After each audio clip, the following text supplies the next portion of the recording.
अगर आप सोच रहे हो कि छावा देखने जाए कि ना जाए, मैं आपको कुछ पॉइंट्स बताता हूं बस, और ये सुनकर भी अगर आप नहीं जाएंगे तो फिर क्या ही कहना है। जरा सुनिए, इस फिल्म में आपको सबसे इंपॉर्टेंटली जो पता चलेगा वो है छत्रपति संभाजी महाराज। छत्रपति शिवाजी महाराज के बारे में हमने कई सारे सीरियल्स देखे हैं, कई सिनेमा भी देखे हैं, और कुछ लोग तो पढ़े भी होंगे, लेकिन छत्रपति संभाजी महाराज के बारे में बहुत कम जानने को मिलता है। और जो एक्चुअल महाराष्ट्रियन नहीं है, जो दूसरे स्टेट से बिलोंग करते हैं, उनको तो बहुत कम पता होगा। ठीक उसी तरीके से संभाजी महाराज को जानने के लिए, उनके वीरता को पहचानने के लिए, उनके जीवन के गाथा को जानने के लिए आपको इस मूवी को देखना ही चाहिए। इस तरीके से स्वराज को आगे बढ़ाते हुए, इस सोच को आगे बढ़ाते हुए, अपने पिताजी के इच्छा और अपने पिताजी के दिखाए गए पथ पर चलते हुए किस तरीके से एक छावा आगे बढ़ता है, वो देखने के लिए आपको ये मूवी देखना ही चाहिए। एक और बात मैं बताता हूँ जो इस मूवी में सबसे ज्यादा इंपॉर्टेंट है, वो है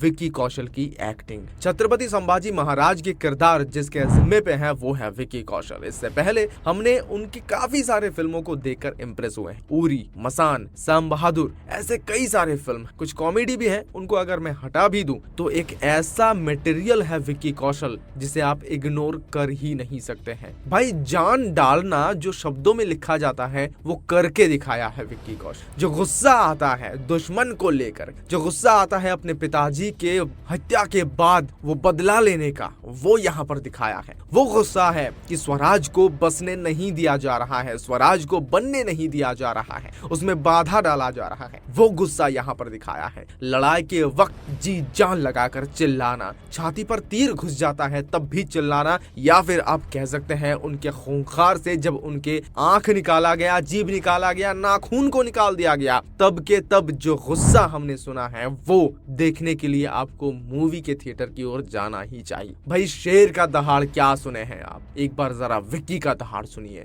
थोड़ा बहुत गलत कह रहा हूँ कि छत्रपति संभाजी महाराज के दहाड़ को सुनिए जो विक्की कौशल ने यहाँ पर करके दिखाया, ये कोई और कर ही नहीं सकता था। तीसरा पॉइंट मैं आपको बता दूं, यहाँ पर महाराष्ट्रियन को लेकर, उनके कल्चर को लेकर, उनके संस्कृति को लेकर अगर आपको जानना है, अगर आप जानना चाहते हैं कैसे गाना बनता है, कैसे डांस होता था, या फिर अगर आपको जानना है कैसे राज्याभिषेक किया गया था, तो आपको देखना है ये मूवी छावा। सबसे इम्पोर्टेंटली एक और कैरेक्टर है, मुझे बहुत बढ़िया लगा अक्षय खन्ना का कैरेक्टर औरंगजेब। यहाँ पर अक्षय खन्ना कम शब्दों में जो बयां किया है दुश्मनी, जो क्रूरता, जो खल दिखाया है इस मूवी में, ऐसा विलन देख पाना मुश्किल है। जिस तरीके से हमने सुना था कि डायरेक्टर ने इन दोनों को एक साथ होने ही नहीं दिया, पूरा मूवी खत्म होने को है, लास्ट का 40 मिनट में आप देखेंगे, 40 से भी 20 मिनट में शायद कह सकते हैं, छत्रपति संभाजी महाराज और औरंगजेब ये दोनों सामने होते हैं, आमने सामने होते हैं, और यही पहला टाइम था जब वो दोनों सामने मिले थे। और क्या रूप, ऐसा मेकअप, मुझे तारीफ करना पड़ेगा औरंगजेब के मेकअप को लेकर। ऑफ कोर्स विक्की कौशल के भी शरीर में जो घाव था वो इतना रियल लग रहा था कि आपको दर्द फील होगा और रोंगटे खड़े हो जाएंगे, वो समझ आएगा। बहुत बेहतरीन मेकअप भी किया गया था इस फिल्म में, उसके लिए भी जाना। साथ ही मैं आपको बता दूं, रश्मिका मंदाना भी